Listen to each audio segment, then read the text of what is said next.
ओम विश्वानि देव सवितरदुरितानि परासुव यद्भद्रं तन्न आसुव। ओम शांति शांति शांति। नमस्ते आप सभी को। हमारा आज का विषय ये है कि समाज में भिन्न भिन्न प्रकार का भोजन प्रचलित। अगर हम भारत भर में ही देखें तो भारत में बहुत प्रकार का भोजन बांटा जा सकता है। जैसे हम भोजन को मुख्य रूप से क्षेत्र के हिसाब से तीन चार हिस्सों में बांट सकते हैं।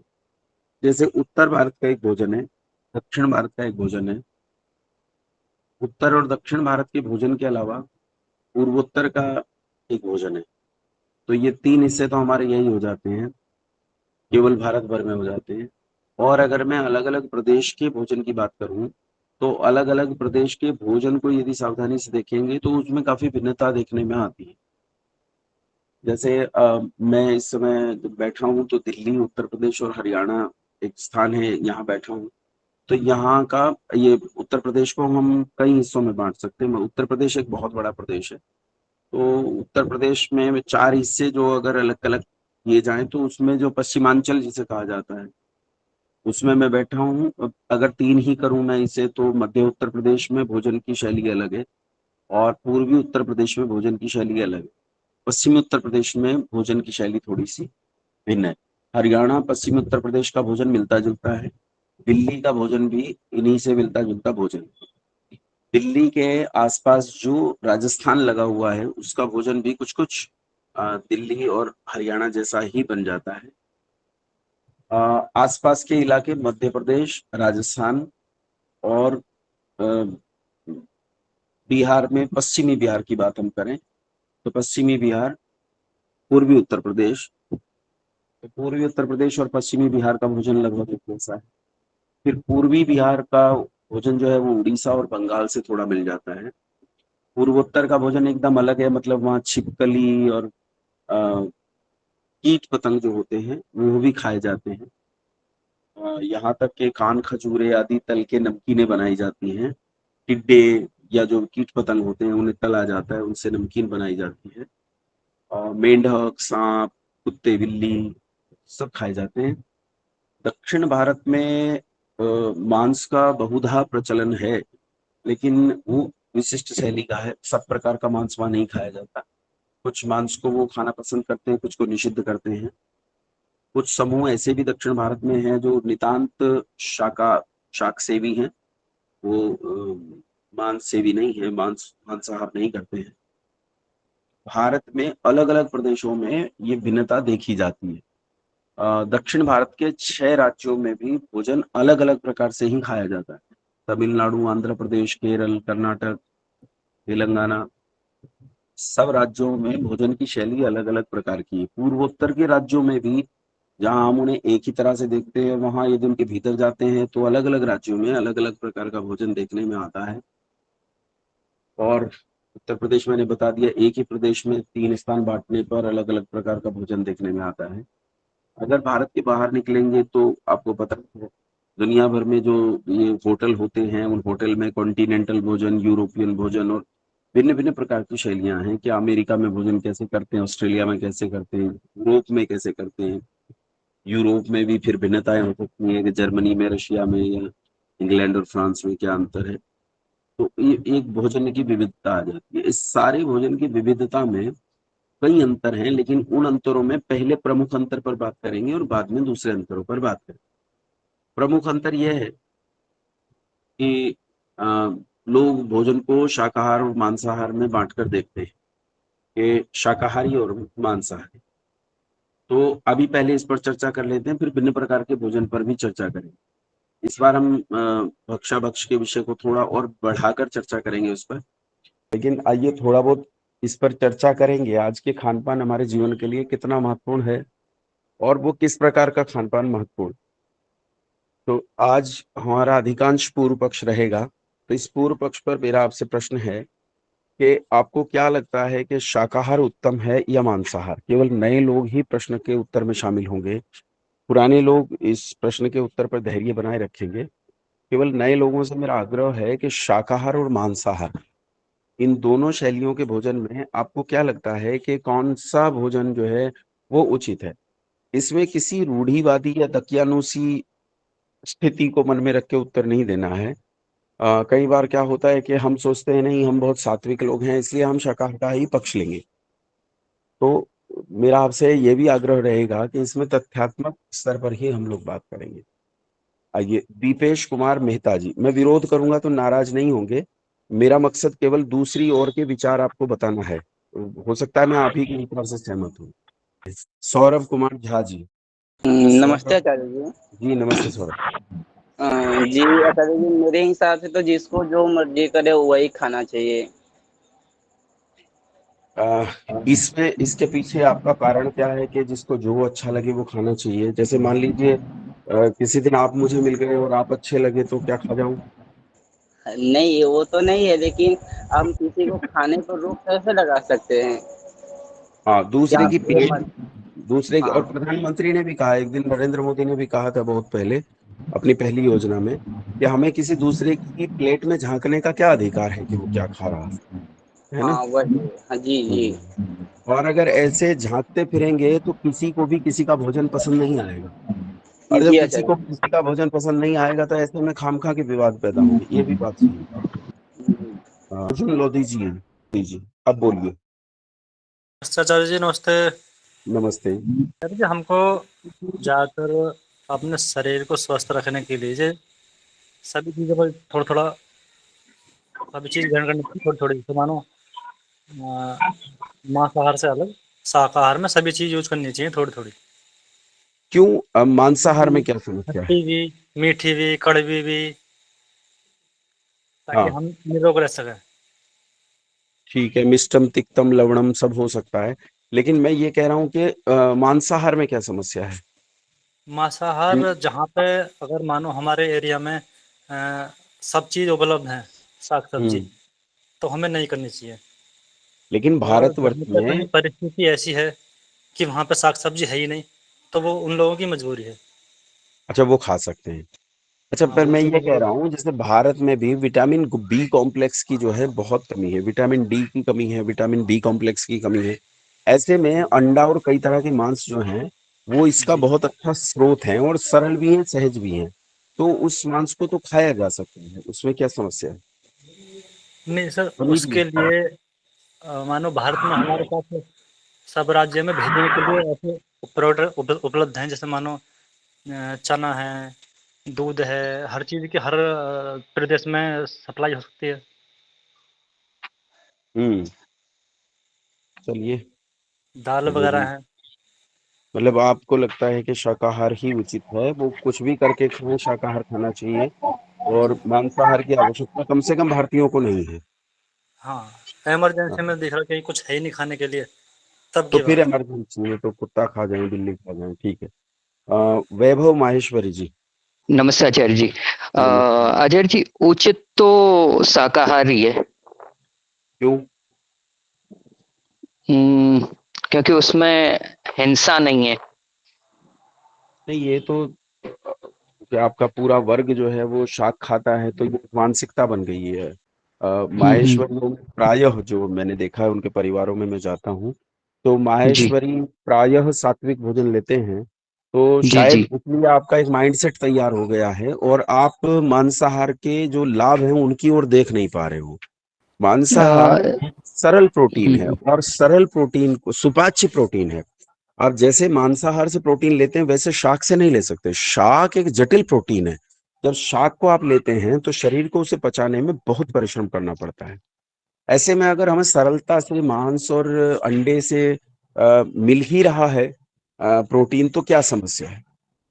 आचार्य जी, मैंने देखा है बहुत से मुस्लिमों को देखा है जो मांसाहार करते हैं, हम्म। उनका बुढ़ापा अच्छा नहीं रहता है। ये कोई बात थोड़े है, जो शाक खाते हैं उनका भी बुढ़ापा मैंने बहुत बुरी तरह सड़ते हुए देखा है, जिन्होंने बहुत सात्विक जीवन जिया है। मेरे एक मित्र हैं, उन्होंने हम्म। अपने जीवन में इतना सात्विकता से, मतलब वो भोजन पे इतने कॉन्सेंट्रेट रहते थे कि बहुत ज्यादा, और उन्हें कैंसर हो गया। हम्म। चलिए। नहीं आचार्य जी, वो तो लोगों को, आजकल के लोग क्या है, केवल कुकिंग जानते हैं। ये जो शाकाहार खाने वाले भी है, पाक विद्या किसी को पता ही नहीं है। तो जब पाक विद्या को समझेंगे तो ये चीज हट जाएगी कि शाकाहार खराब कर रहा है शरीर को। ऐसा कभी नहीं होगा। ठीक है वैभव जी। जी, आयुष नमस्कार। आर्य जी, आयुष जी। जी आचार्य जी, मुझे लगता है शाकाहार करना चाहिए। क्या कहा, कोई तर्क? तर्क यही है कि हम अपना खाने के लिए किसी दूसरे जीव की हत्या क्यों करें। बिना जीव की हत्या के या तो फिर सबका ही, या तो फिर इंसान इंसान को ही मार के खा जाए ऐसे तो। लेकिन अपना खाने के लिए यदि हमें खाना वो ऐसे ही उपलब्ध है तो किसी जीव की हत्या करने की हमें क्या कोई जरूरत नहीं है। जीव की हत्या तो शाकाहारी लोग भी करते हैं। जब शाकाहारी वनस्पतियां उगाते हैं, अपने खेत में फावड़ा चलाते हैं, अपने खेत में पेस्टिसाइड डालते हैं, या सामान्य अगर ऑर्गेनिक खाद भी डालेंगे तो उससे भी बहुत सारे कीट पतंग मरेंगे, वो हत्या आप कर रहे हैं। इसके अलावा वृक्षों में भी तो जीव होता है। जब आप पालक को काटते हैं तो ऐसे ही आपने बकरे की गर्दन को काटा, मुर्गे की गर्दन को काटा, और ऐसे ही आपने पालक को काटा। क्या अंतर है? अ, लेकिन वो मतलब ऐसे हिलते जुलते नहीं, मतलब उनमें आत्मा नहीं है शायद, ऐसा कुछ। अच्छा, आत्मा वो नहीं है उनमें तड़पते नहीं, या फिर हम आत्मा नहीं नहीं है? समझ पाते, वो तड़पते नहीं है जितना मैं समझता हूँ। अच्छा ठीक है, तो फिर हम बेहोश करके काट ले मुर्गे को तो फिर वो तड़पेगा नहीं, तो फिर ठीक रहेगा। नहीं, लेकिन हत्या तो हुई ना उसकी, लेकिन हत्या तो हो ही गई। वो तो आपने गाजर की भी कर दी, मूली की भी कर दी, उन्हें फाड़ा तो हत्या नहीं कर दी क्या? वो मर गए, उन्हें अच्छा, खा लिया। इससे पहले आचार्य जी, मेरा एक प्रश्न है कि आप पेड़ पौधों इनमें भी आत्मनिवास करती है? ये बात गलत है, काउंटर अटैक नहीं करना है, वो बाद में बात नहीं, करेंगे। नहीं, करेंगे आपने बोला ना कि करेंगे इनके अंदर भी आत्मा भाई। होती है, तो मुझे लगा मैं कि तो मान होती, मुझे तो। मैं तो मानता जी। हूँ, मैं मानता हूँ कि वनस्पतियों जी। में जीव होता है। और जी। ऐसा शास्त्र में भी प्रमाण मिलता है कि असत्य भाषण करने से स्थावर योनियां प्राप्त होती है। स्थावर योनि वनस्पतियों को ही कहते हैं। जी। चलिए, मुनीश आर्य जी। आचार्य जी नमस्ते। जी नमस्ते। मेरा मत है कि मनुष्य को शाकाहारी ही करना चाहिए। सभी मनुष्यों को? आप सबके लिए कैसे सलाह दे सकते हैं? आपको अच्छा लगता है आप खाइए, सबके लिए काहे सलाह देते हैं? क्योंकि मांसाहार जो है वो मनुष्यों के लिए नहीं बना है। जो मनुष्य का संरचना है शरीर की, जो दांत है या पाचन तंत्र है, वो शाकाहार के लिए ही है। मांस जब वो खाते हैं तो अ, बहुत सारा तरह के विकार शरीर में पैदा होते हैं, और वो पाचन के लिए भी उपयुक्त नहीं है। लेकिन कहते हैं कि प्राचीन काल में जो भारत के लोग थे, भारतीय लोग थे, जिन्हें आर्य कहते थे प्राचीन काल में, ये आर्य लोग तो गोमांस तक खाते थे, और बिल्कुल पूजा पूजा पाठ में रख के गोमांस खाते थे। तब क्या करें? नहीं नहीं, वो एक दुष्प्रचार है जो किसी ने किया है हमारी सभ्यता को बदनाम करने के लिए। इसमें मैं नहीं समझता कोई तर्क है या कोई साइंटिफिक एविडेंस इस चीज के मिलते हैं। तो आप ये तो एक ऐसे व्यक्ति को नाम लेता हूं मैं, ऐसे व्यक्ति को कोट करता हूं जिन्हें भारत भर में बहुत पूजनीय माना जाता है और बहुत प्रामाणिक है। स्वामी विवेकानंद ने ये कहा है। मैंने पढ़ा है कि स्वामी हम्म। विवेकानंद ने ऐसा कहा है, बट हम्म। वो चीज प्रामाणिक नहीं है, क्योंकि वो प्रमाणों के आधार पे नहीं कही गई है बात। चलिए ठीक है। वो एक जस्ट आ, फीलिंग बेस्ड है, वो जिसको मानना जानना ठीक नहीं है। आरती सिंह जी। जी ओम आचार्य श्री सादर नमस्ते। नमस्ते। आचार्य जी, हम भी शाकाहार कह रहे हैं, ऋतभुक हितभुक उपभुक। हम्म। जो हितकारी हो वो खाएं, जितना हितकारी हो उतना खाएं, और जो ऋतु के अनुकूल हो उसे खाएं। तो ऋतु को अनुकूल अपने पशु बांट लो कि भाई इस ऋतु में बकरा खाऊंगा, उस ऋतु में मैं घोड़ा खाऊंगा। शाकाहार में बकरा नहीं आएगा, क्योंकि हमारी तो, आंतें हैं मांस खाने के तो लिए नहीं, हमारी तो ऋतभुक ऋतभुक हितभुक और मितभुक में तो ये बात आती ही नहीं है कि शाक खाएं कि मांस खाएं। ऋतभुक का मतलब है कि ऋतु के अनुकूलता से खाएं। हितभुक का मतलब है जो आपके लिए हितैषी हो वो खाएं। और मितभुक का मतलब है कम खाएं, अधिक न खाएं। इसमें मांसाहार शाकाहार का कोई लेना देना नहीं। धर्म शास्त्रोक्त और वैद्यक शास्त्रोक्त होना चाहिए। तो सारा चरक भरा पड़ा है। आपने चरक और सुश्रुत संहिता अगर पढ़ी हो तो वो भरे पड़े हैं, उसमें स्पष्ट तौर पर लिखा है कौन सा पदार्थ कहाँ मिलेगा। और किस किस जीव के शरीर में कौन कौन सा पदार्थ मौजूद है जहां से उसे लिया जा सकता है, चिकित्सा आदि के लिए स्पष्ट तौर पे वर्णन है। वो तो शास्त्रीय है। अब सुश्रुत और चरक को भी अगर हम शास्त्र नहीं मानेंगे तो किसे मानेंगे?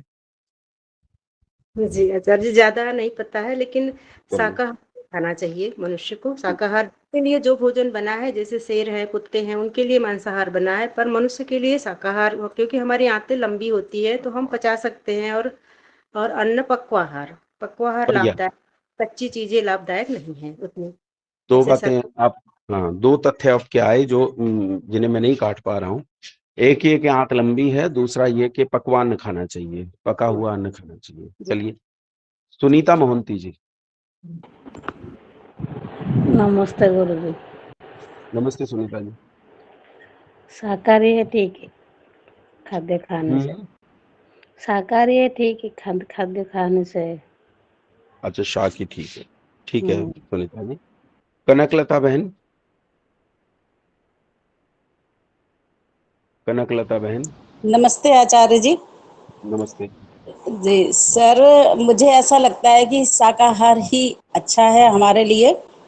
काहे? क्योंकि मांसाहार अगर हम खाते हैं तो जिस जीव को, जिस जानवर को अगर कोई भी बीमारी होती है तो हमारे अंदर भी आ जाती है। तो वो तो सब्जियों में भी जो बीमारी होगी वो आपके अंदर आ जाएगी। हाँ, तो वो तो आएगी ही। तो लेकिन फिर और मांसाहार इस वजह से और हमें नहीं खाना चाहिए क्योंकि जीव की हत्या होती है। जिस तरीके से जब जीव की हत्या होती है, जब वो तड़फता है, तो क्या होता है कि वो उसके अंदर से कुछ ऐसा पदार्थ निकलता है जो कि हमारे शरीर के की सेहत के लिए बिल्कुल अच्छा नहीं है। अब वो उस तो पदार्थ का पालक, नाम तो मुझे नहीं पता है। तो वो तो पालक के अंदर भी निकलता होगा। आप पालक को मार रहे हैं, गाजर को मार रहे हैं, लौकी को मार रहे हैं, उनकी भी तो हत्या कर रहे हैं। सर, ये तो हमारे लिए खाने के लिए बनी है तो हम लोग खाते हैं, लेकिन मांस हमारे लिए मतलब मीट मच्छी ये सब हमारे लिए नहीं बना है। अब इसमें ये और हो सकता है कि जैसे जहाँ का जैसा फूड है, अब कहीं आप ऐसी जगह पे चले जाओ जहाँ पानी ही पानी है तो वहाँ मछलियाँ ही खानी पड़ेंगी। जहाँ जैसा है फिर वैसा भी खाना पड़ेगा। लेकिन शाकाहार, मुझे ऐसा लगता है शाकाहार ज़्यादा अच्छा है। ठीक। प्रभात आनंद जी। नमस्ते आचार्य जी। नमस्ते। नमस्ते आचार्य जी, मेरा मत है शाकाहारी भोजन ही खाना चाहिए। क्यों? क्योंकि क्योंकि जैसे ईश्वर ने सृष्टि की रचना करी तो गाय को भी पैदा, गाय भी हुई, शेर भी हुआ। अब गाय घास खाती है तो मांस नहीं खाती, क्योंकि उसके अंदर इतना दिमाग तो इतना वो ईश्वर ने दे दिया कि ये यही चीज खाएगी, इसके अलावा नहीं खाएगी। और जैसे शेर है तो शेर मांस ही खाता है, वो घास नहीं खाता है। तो वैसे ही मनुष्य का शरीर बनाया है तो इस ढंग से बनाया गया है कि वो मांस ना खाए और वो जैसे शाकाहारी भोजन है उसी को खाए। अच्छा, परमात्मा ने जब उन पशु पक्षियों के अंदर ये स्वाभाविक ज्ञान रखा कि आप केवल यही यही भोजन करोगे, विपरीत भोजन आप नहीं करोगे, तो ये जानकारी मनुष्य के अंदर भी रख देता कि भाई तुझे केवल शाक ही खाना है। परमात्मा ने मनुष्य के साथ ऐसा क्यों पक्षपात किया कि अन्य पशु पक्षियों के भीतर तो निर्दिष्ट भोजन को पहचानने का और खाने के लिए उनके भीतर प्रेरणा रख दी, और मनुष्य के भीतर ये प्रेरणा ना रख के उसे स्वतंत्र छोड़ दिया? ऐसा क्यों किया? आचार्य जी, क्योंकि स्वाभाविक ज्ञान मनुष्य में देते तो मनुष्य भी जानवरों की तरह ही कार्य करता। उसके अलावा उसके पास कोई और काम नहीं हो पाता, ना ही वो वेदों का बारे में जान पाता, ना ही कुछ है, क्योंकि वो स्वाभाविक ज्ञान है, जितना उसको दिया गया उतना ही करेगा, उसके अलावा नहीं कर सकता। नहीं, अब मनुष्य को भी तो थोड़ा थोड़ा स्वाभाविक ज्ञान दिया ही है। जैसे माँ को हाँ जी, हाँ जी। पहचानना, माँ को सूंघना, मैथुन आदि, ये स्वाभाविक ज्ञान के अंतर्गत आ जाता है। तो ये एक हाँ जी। स्वाभाविक ज्ञान और डाल देता, एक एक डाल देता, बाकी नैमित्तिक ही रखता। वो तो फिर आचार्य जी, क्योंकि जब स्वाभाविक ज्ञान देगा तो उसका दिमाग उतना ही चलेगा, क्योंकि आगे के लिए मनुष्य सारे काम करता है। जैसे भी जो भी अब स्वाभाविक ज्ञान है कि माता को पहचान लेगा, पिताजी को पहचान लेगा, जब वो शिक्षा ग्रहण करेगा तो शिक्षा के लिए उसको ज्ञान की, दिमाग की ज्यादा जरूरत पड़ेगी, तो उसमें अपना दिमाग ज्यादा चलाएगा। तो क्योंकि स्वाभाविक ज्ञान होगा तो उससे ज्यादा दिमाग चला ही नहीं सकता। क्योंकि जैसे जानवर को अगर हम शिक्षा ग्रहण करा दें तो वो नहीं कर सकता। चलिए ठीक अगर है बाबा जानवर जी। को हम पढ़ाएं, किताब पढ़ा दें, तो वो किताब नहीं पढ़ेगा, वो उसको कुछ नहीं समझ में आएगा। इसलिए ईश्वर ने मनुष्य के लिए यही स्वाभाविक ज्ञान ना देने की सोची होगी। हाँ, ठीक है। लोकेश भटनागर जी, गुरुजी नमस्ते। नमस्ते। जी मेरे मत के अनुसार शाकाहार ही खाना चाहिए गुरुजी, क्योंकि वैदिक धर्म के अनुसार भी कहा गया, यजुर्वेद में भी ये चीज बोली गई है कि मनुष्य शाकाहार के लिए ही है और मांसाहार खाना पाप के बराबर माना जाता है, ऐसा। मान लो एक बहुत सज्जन आदमी है, पर जी लेकिन वेद उस तक नहीं पहुंचा है, वो वेद को नहीं जानता, तो जी वो सज्जन आदमी कैसे डिसाइड करे कि मैं क्या खाऊं क्या ना खाऊं, क्योंकि वो तो वेद से परिचित है नहीं। अच्छा, जी अगर वेद से परिचित भी हो और वेद में उसकी वैसी श्रद्धा ना हो कि वो उसकी जी बात माने ही माने, तो ऐसी परिस्थिति में तो मांस खाया जा सकता है। उसको गुरुजी आपके जैसे गुरुजी की आवश्यकता होगी, क्योंकि वेद में भी नहीं पढ़ता था, लेकिन मेरे को आपके द्वारा ये पता चला कि वेद ईश्वर के द्वारा रचित है और बाकी ग्रंथों की तरफ जाने से अच्छा है आप वेद पढ़ें। ठीक है। गार्गी ठाकुर जी, गार्गी बहन, जी आचार्य जी नमस्ते। मेरे मत नमस्ते के गार्गी। अनुसार शाकाहारी सही रहता है मनुष्यों के लिए, काहे? क्योंकि उनका शरीर इसी संरचना उनकी ऐसी ही रहती है शाकाहार की तरह। चलिए, नरेश धीमान जी, नमस्कार आचार्य जी। नमस्ते। पहले तो मुझे लगता है कि जो भी खान पान होता है सर, वो भौगोलिक परिस्थिति के अनुसार होता है। जैसे बहुत सी जगह पर मांसाहारी उपलब्ध है, जैसे रेगिस्तान वगैरह में जाए, जैसे अरब कंट्री में, या फिर यहाँ पर इंडिया में जो बहुत सारी लोकेशंस ऐसी हैं जहाँ पर शाकाहारी उपलब्ध कोरिया है। वगैरह है, कोरिया वगैरह है हाँ जहाँ जी, केवल। बहुत सारे देश ऐसे हैं जहाँ पर ये उपलब्ध नहीं है, तो ऐसी परिस्थिति के अनुसार खाया जाता है। ठीक उसके है। बाद सर मुझे लगता है कि इसमें जो मुख्य चीज है वो डिसाइड करने के लिए कि क्या खाना है क्या नहीं खाना, कि हमारा लक्ष्य क्या है। अगर इस ग्रुप को देखें, जैसे अभी हम आप जो सब आपको सुन रहे हैं, क्योंकि हम सब का लक्ष्य ये है कि हमें एक ब्रह्म की प्राप्ति के लिए या मुक्ति के लिए या भगवान की प्राप्ति के लिए एक हमारा मकसद वो है, एक तरह उद्देश्य वो है, जिसके लिए फिर हम ये सोचते हैं कि इसलिए सभी शाकाहार को अच्छा बोलते हैं, क्योंकि हमारे जो ग्रंथ हैं वेद वगैरह उनके अनुसार मांसाहार उचित नहीं है। और उचित नहीं है उसका कारण ये है कि जैसे जो भी हम मांसाहार खाते हैं या किसी जानवर को खाते हैं, वो हमारी एक तरह से जो हमारी संवेदनशीलता है वो उसको डिसाइड करता है। जैसे हिंसक, जैसे जानवर, अगर हिंसा जानवर को खाएंगे तो हमारी प्रवृत्ति उस तरह से बनने लगेगी। हमारा, अगर मैं बोलूँ कि मुझे मुक्ति की ओर बढ़ना या भगवान ब्रह्म की प्राप्ति की ओर बढ़ना, मुझे सबसे पहले अपने को सरल करना पड़ेगा, चीजों का त्याग करना पड़ेगा, और अपने जो उसका वो मार्ग है सरल बनाने के लिए, अपने आप को, अपने मन को सरल बनाने के लिए इन चीजों को त्यागना पड़ेगा, जिससे मेरी प्रवृत्ति सरल हो। अगर मैं सहज और सरल होऊंगा इस मार्ग पे बढ़ने के लिए, तो मुझे ये चीजें छोड़नी पड़ेंगी। तो ये एक मुझे मुख्य वो लगता है कि मेरा मकसद क्या है, एक्चुअली मेरा टारगेट, उद्देश्य क्या है, मैं किस मार्ग पे जाना चाहता हूँ। मैं अगर मैं इस मार्ग पे जाना चाहता हूँ तो मुझे ये सब त्याग देना चाहिए, जो कि मांसाहार उसके लिए उचित नहीं है। बाकी समय समय पर ये, जैसे पुराने अपने जो ग्रंथ है या हमारे उपनिषद है या बहुत सारे महाभारत रामायण अगर उनको सुनते हैं, उनसे पहले भी जो ऋषि मुनि थे वो भी शायद जिनका ये राक्षस थे, इन सब का वो ग्रहण करते थे, वो उस समय के अनुसार करते थे। उनकी प्रवृत्ति राक्षसी थी, इसलिए वो राक्षस जो प्रवृत्ति के थे लोग वो मांसाहार करते थे, और जो ऋषि जो देवता प्रवृत्ति के थे वो नहीं करते थे, वो शाकाहार करते थे। वो डिफरेंस हो जाता है, वो आपकी प्रवृत्ति है वो निर्धारित करता है। तो अपने लक्ष्य के अनुसार मुझे लगता है कि ये डिफरेंशिएट कर सकते हैं इस तरह से। हाँ, भगवत भक्त लोगों को सात्विक रहने के लिए शाकाहार करना चाहिए, नहीं तो हाँ जी, जैसे भौगोलिक परिस्थिति और कार्यशैलियां अपनी हैं कि आपका कार्य व्यवहार क्या है, क्या कार्य क्षेत्र है, उसके हिसाब से मांस खाया जा सकता है। बिल्कुल सर। आभास जी बोलिए। जी आचार्य जी, मेरा मत है कि शाकाहार ही सबसे बेहतर है। क्यों? उसके पीछे जो है मेरा तर्क ये होगा कि अब मैं इसमें नैतिक कारण नहीं दूंगा, काफी सारे लोगों ने दे दिया, तो मेरा तर्क यहाँ पे ये होगा कि जैसे अगर मैं 1 केजी मीट की बात करूं, एक चिकन ले लेते हैं, मुर्गी ले लेते हैं, तो उसको काटने से 1 से 1.5 किलो या 2 किलो तक मीट मिल सकता है हमको, और उसको पालने पोसने में 6 महीने से 1 साल लगते हैं। ठीक है। और वो मुर्गा जो है, मुर्गी है, कम से कम 35 से 40 केजी प्लांट बेस्ड फूड खा लेती है, गेहूं, मक्का, सोयाबीन जैसे ऐसे आदि। तो 35 से 40 किलो हम उसको प्लांट बेस्ड डाइट खिला करके 1.5 से 2 केजी इस्तेमाल कर रहे हैं, जो कि 4-5 दिन में खत्म हो जाना है। और उसपे से हम उसको पालने के लिए पोल्ट्री फार्म अलग से खोल रहे हैं, वहां प्रदूषण अलग से हो रहा है, सफाई के लिए पानी अलग वेस्ट हो रहा है, और जंगल काटे जा रहे हैं ताकि हमको और ज्यादा प्लांट बेस्ड प्रोड्यूस कर सके, ताकि हमको खिला सके मुर्गों को। तो हर तरफ से नुकसान ही नुकसान है इसमें तो। अब्बास जी बहुत बढ़िया इकोनॉमिक्स आपने समझाई, बहुत धन्यवाद आपका इसके लिए। नंदपाल जी। जी नमस्ते आचार्य जी, नमस्ते मेरा नाम नंदन कांडपाल जी। और मैं एक जनस्वास्थ्य का विद्यार्थी रहा हुआ था।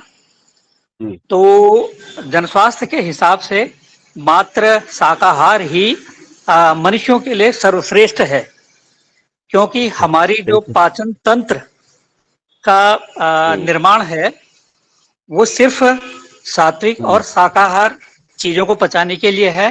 मांसाहार करने का उन्हीं को अधिकार है, उन्हीं जंतुओं को अधिकार है जो तरल पदार्थ को, जैसे पानी या अन्य तरल चीजें हैं, उनको जीभ से चाटेगा।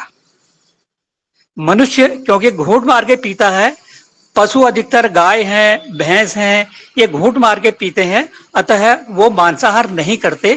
सिर्फ जैसे बिल्ली, कुत्ता, शेर, छिपकली, सांप, ये पानी को जीभ से चाटते हैं, पानी को जीभ से चाटते हैं, इसलिए उन्हें मांसाहार का अधिकार है। ये सिर्फ पर्यावरण संतुलन के लिए ईश्वर द्वारा बनाया गया है। धन्यवाद।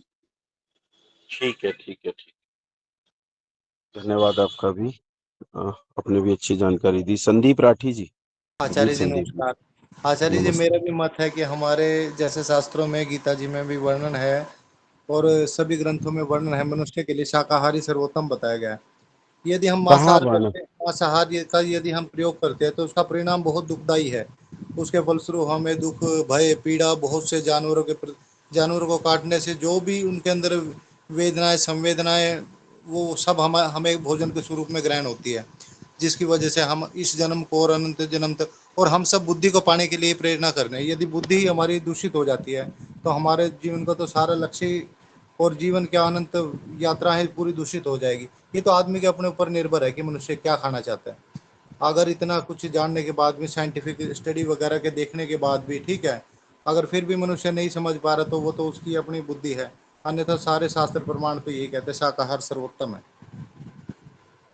नहीं, लेकिन शास्त्र प्रमाण तो आप कह रहे हैं, पर इसमें एक चीज तो आती है, जैसे राजा दशरथ को अगर हम देखें तो राजा दशरथ ने श्रवण कुमार को मार डाला, तो वो शिकार करने गए थे। भला शिकार करने की क्या आवश्यकता थी? दूसरा ये था कि राम जी को भी हम देखते हैं तो माँ सीता ने कहा कि भाई इस हिरण को आप पकड़ के ले आओ, जीवित ना पकड़ के आए तो मार के ले आना। मार के क्या उपयोग होगा? मार के तो खाने का ही उपयोग हो सकता है। आचार्य जी, मुझे क्या लगता है वाकई और वैसे ही है, क्योंकि आजकल हमारे इतने धर्म ग्रंथों में इतनी मिलावट है, बहुत बार तो सिद्ध भी हो चुका है। हालांकि हमारे जो भी दृष्टांत है, चलिए मान लेते हैं कि मिलावट है, लेकिन मुझे बस एक प्रश्न का उत्तर दीजिए, अगर मिलावट हो भी तो रामायण की तो पूरी कहानी हिरण के ऊपर ही आधारित है, उसमें पूरा झगड़ा हिरण का है, इसे कहाँ मिलावट कहेंगे आप? तो इसलिए नहीं कहा जाता। मान लो सीता माता ने कहा होता भगवान श्री राम को हिरण मारने के लिए, तो वो तो राम बाण कहा जाता है अशुभ था बिल्कुल, वो सिर्फ पकड़ने के लिए गए थे, तभी उनको इतनी दूर पीछे भागना पड़ा। अगर उनकी मारने की मंशा होती तो कुछ समय लगना ही था। तो इससे भी प्रमाण साबित हो जाता है कि मिलावट है, कुछ ना कुछ गड़बड़ है। जीपीएस गाइडेड मिसाइल थी राम जी के पास। बिल्कुल जी, अच्छा एक दूसरी चीज मैं ये कह रहा हूँ कि चलिए मान लिया कि आपके शास्त्र है, लेकिन शास्त्र में एक प्रमाण ये भी तो है, दूध को पीने का स्थान स्थान पे वर्णन आता है। अब दूध तो पशु के शरीर में से ही आ रहा है, तो आपने मांस खाया, पशु के शरीर में से, उसके मांस में से रिसकर आया हुआ दूध पिया, तो उसमें क्या अंतर रह गया? नहीं, मांस से दूध नहीं है, दूध की तो एक सतत प्रक्रिया है। मान लो पशु का बच्चा भी नहीं पिएगा गुरुजी, तो इतना दूध कहाँ? मुख्य तो दूध तो गाय से पिया जा रहा है, और गाय का बच्चा इतना दूध पी नहीं सकता है। जो नहीं, मतलब गाय का बच्चा ना पिए इतना दूध, लेकिन इसका मतलब ये थोड़ा है कि भाई ये पशु हैं, इन बेचारों को अब इतने पशु कहाँ जाएंगे, तो कुछ को मार के खा लेंगे, यही तो तर्क देते हैं। जो मांसाहारी लोग हैं वो तर्क देते हैं कि अगर आपने मुर्गों और बकरों को मारकर नहीं खाया तो बकरों और मुर्गों की संख्या इतनी बढ़ जाएगी कि आपका जीवन मुश्किल हो जाएगा। आचार्य जी देखिए, आप तर्क और वितर्क से तो हम किसी को समझा भी नहीं सकते। हर आदमी ने अपने अपना तर्क घड़ लिया, ठीक है। शराब पीने वाले ने उसका घड़ लिया, अंडे वाले ने अंडे का घड़ लिया। उनकी बुद्धि को तो समझाया नहीं जा सकता किसी भी तरीके से। ठीक है संदीप जी, ठीक। अच्छा चलिए, यहाँ आज के इस पूर्व पक्ष को हम यहाँ रोकते हैं, कल करेंगे क्योंकि मेरा गला अब इससे ज्यादा अलाउ नहीं कर रहा है। तो आप लोगों से क्षमा चाहते हुए आज के इस सत्र को यहाँ रोकता हूँ। बाकी लोग बचे हैं, उनसे कल चर्चा करेंगे, चर्चा हमारी जारी रहेगी। कल हमारा ये विषय भी पूरा हो जाएगा। मंत्र पाठ।